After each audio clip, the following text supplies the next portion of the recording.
E como o título do vídeo já diz, cuidado com o React. Tá, gente? Muito cuidado com o React. Para quem ainda não me conhece, meu nome é Sandro. Sejam muito bem-vindos aqui ao canal YouTube para Todos. E hoje a gente vai bater um papo que talvez as pessoas não curtam tanto assim, porque elas tendem a querer fazer exatamente isso que eu vou falar para tomar cuidado e eventualmente não fazer.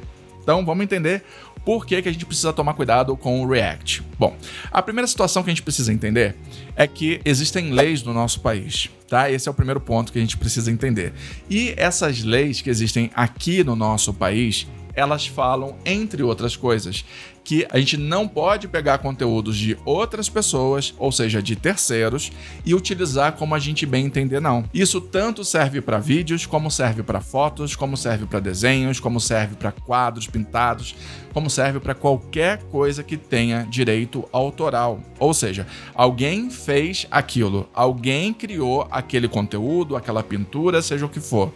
Se alguém fez e alguém criou, e isso não é de domínio público, a gente não pode utilizar no nosso canal, a gente não pode se fazer valer daquilo sem ter um consentimento dessa pessoa, sem ir lá conversar com essa pessoa, pedir para ela se pode ou não utilizar o conteúdo dela, ou a pintura, ou o quadro, ou a foto, ou seja lá o que for.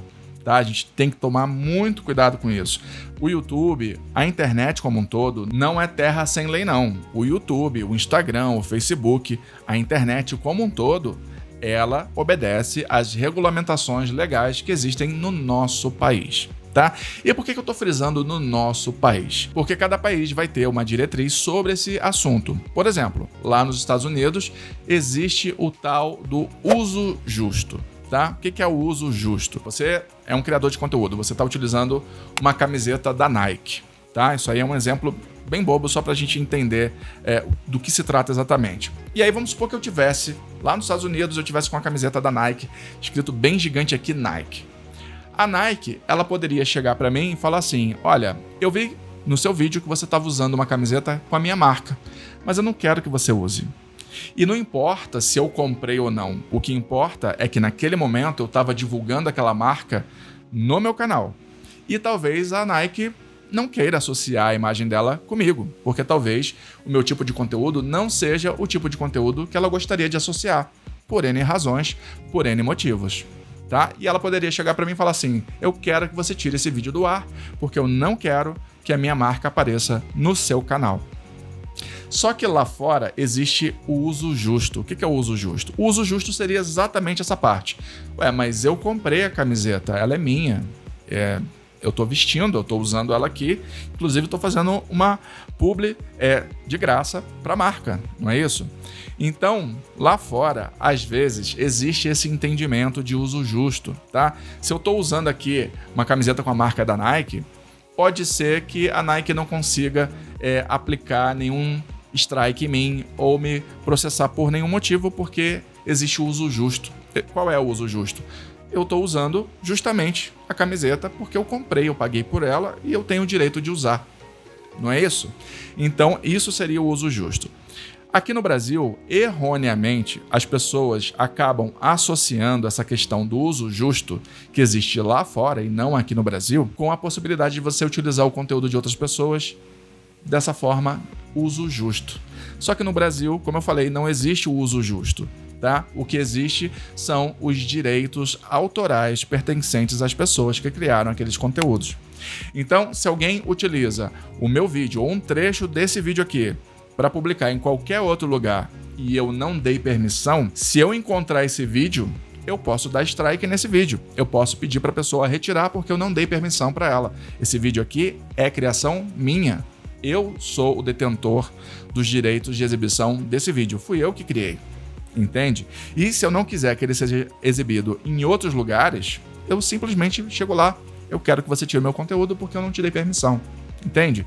E se a pessoa se negar, eu posso processar a pessoa e é causa ganha, tá? Se houver um processo em cima de direito autoral, de uso de imagem, não tem para onde correr, causa ganha para quem entrou com o processo, se eu conseguir provar que aquele vídeo, que aquela imagem é minha.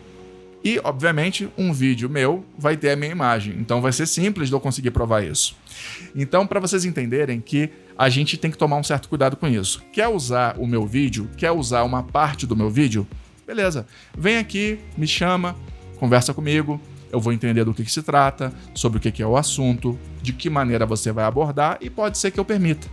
E aí a gente vai ter uma conversa ali escrita via e-mail ou via mensagem, mas já vai estar valendo que a gente chegou num acordo, tá? E eu acabei permitindo que a pessoa utilizasse naquele momento o meu conteúdo. Beleza? Mas a gente tem que se atentar a esse detalhe. E aí, o que está acontecendo hoje em dia no Brasil? Está acontecendo uma avalanche de react. Aí alguém pode chegar e falar assim, mas o Casimiro faz, não dá nada. Não sei. O Casimiro é o Casimiro, né? Vai ter gente que vai achar interessante aparecer lá no vídeo do Casimiro, mesmo através de react. Porque o Casimiro, ele tem um canal gigantesco, com um alcance gigantesco. E aí, para essa pessoa, talvez valha super a pena aparecer lá no react do Casimiro. Entende? Talvez ela não se incomode. Mas, se ela se incomodar e ele não pediu permissão para essa pessoa, seja quem for, tá, gente? Não é, não, só empresa tal, só marcas. Não, pode ser qualquer um, pode ser eu, pode ser você. Se alguém usa a nossa imagem sem o nosso consentimento ou usa o nosso conteúdo sem a nossa permissão, acabou, já não está mais valendo e sim pode ser pedido para ser retirado do ar. Entende? Então é um cuidado que a gente precisa tomar. O Casimiro provavelmente ele já toma vários cuidados referentes a essas questões. Ele já deve fazer react de pessoas ou de situações que ele sabe que não vão interferir ou vão dar muito menos problema para ele. A possibilidade é bem remota. Ele já deve estar antenado em todas essas questões porque, afinal, ele tem um canal que basicamente só faz isso, tá? Então ele deve ter já os macetes ali da situação. Mas o fato é que se alguém se sentir lesado, se alguém se sentir prejudicado, se alguém olhar para o conteúdo dele e o react que ele fez for daquela pessoa e aquela pessoa não foi comunicada, ele não pediu para ela, a pessoa vai poder pedir sim para tirar. E ele vai ter que tirar, senão ele vai sofrer um processo. Ou pode sofrer um processo se a pessoa quiser. Tá? Então é um cuidado que a gente precisa ter. Quando as pessoas pegam recortes de um vídeo, não, mas eu pego um recorte de um vídeo, transformo ele num short e ponho ali o meu logo, eu tiro o som da pessoa falando, eu boto só umas imagens passando junto e tal. Aí eu transformei em um conteúdo novo. Não, você não transformou num conteúdo novo, não.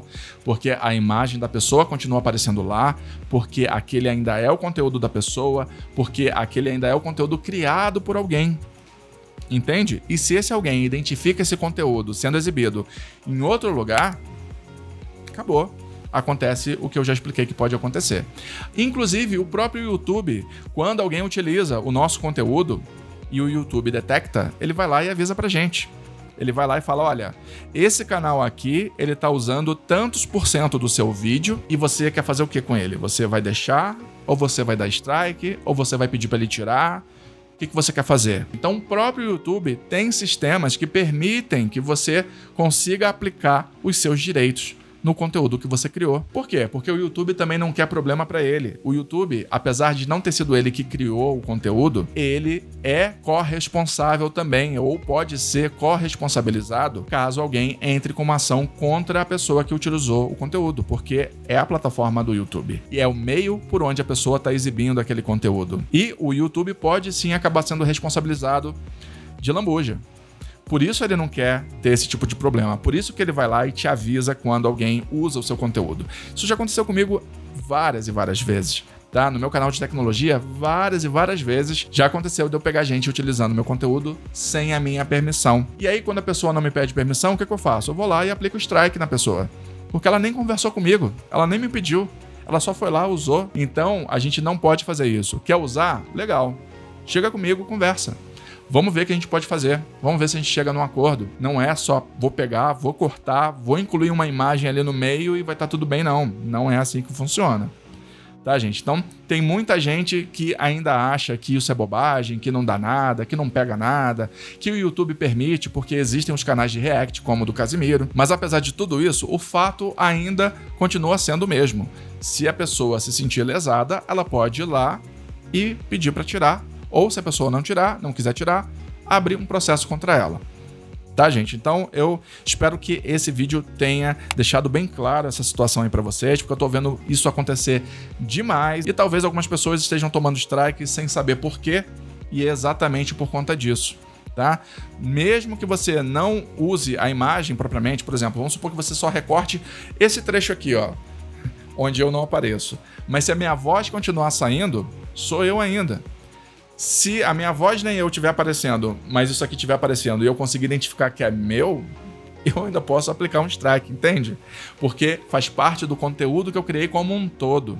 O cenário faz parte do meu conteúdo também, tá? Então, tomem cuidado com isso, fiquem atentos a esse detalhe, porque isso é muito importante. Isso pode fazer com que você perca o canal. Se você sofrer 3 strikes consecutivos, perdeu o canal. E dependendo da gravidade do primeiro strike, você também pode perder o seu canal. Inclusive, eu vou trazer um vídeo aqui mais pra frente sobre as diretrizes. Eu vou dividir em partes para não ficar muito cansativo e a gente vai passear por todas as diretrizes do YouTube para entender o que pode e o que não pode ser feito aqui dentro da plataforma. Beleza? Espero que esse conteúdo tenha ajudado vocês, espero que não tenha ficado nenhuma dúvida. Se curtiram o vídeo, deixa o like aí, se inscreve no canal, ativa o sininho de notificação. Até o próximo vídeo. Bye bye.